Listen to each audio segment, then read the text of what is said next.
Hola, un saludo muy cordial para mis amigos, bienvenidos aquí a mi canal oficial de YouTube, Aries. Vamos a ver cómo está el mensaje de luz hoy. Estos son cartas mensajeras. Vamos a ver qué te dice el mensaje del día de hoy para el signo de Aries. Es como una especie de horóscopo. Vamos a ver la primera carta por aquí y la tenemos por este lado. Bueno, número 58 serás tu número de suerte hoy. Hoy tienes una inquietante y mágica, extraña preocupación porque sientes como una etapa de distancia y de situaciones confusas en tu destino hoy. Sin embargo, agárrate fuerte porque mire, vas a rugir como un león hoy. Esto habla de una energía impresionante, gigante. Hoy se despierta esa energía y hoy mismo hay dentro de ti algo que ya necesitas sacarlo. Así que mira, hoy estás recuperando la fuerza, el poder, recuperando también el orgullo y las ganas de luchar por lo que amas.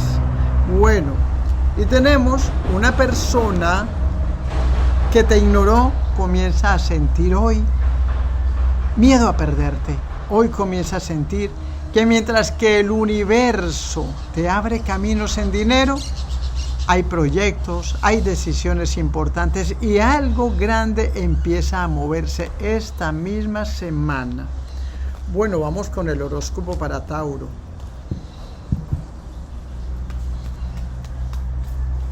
Vamos a ver por aquí, 1 y 2. Perfecto.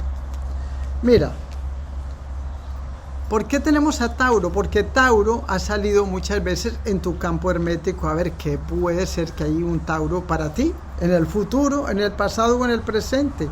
Hoy para Tauro hay algo impresionante. Bueno, hay alguien que muere de amor por ti. Las lágrimas le corren por la cara.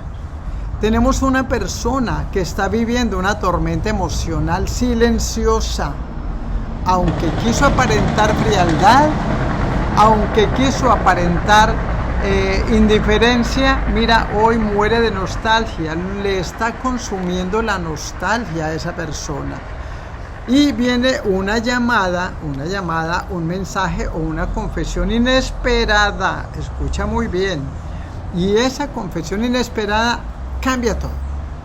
Y tenemos también el tope, donde me habla de la parte, digamos, de las finanzas, de la economía, como que es una oportunidad increíble también que podría aparecer cuando menos te lo esperes.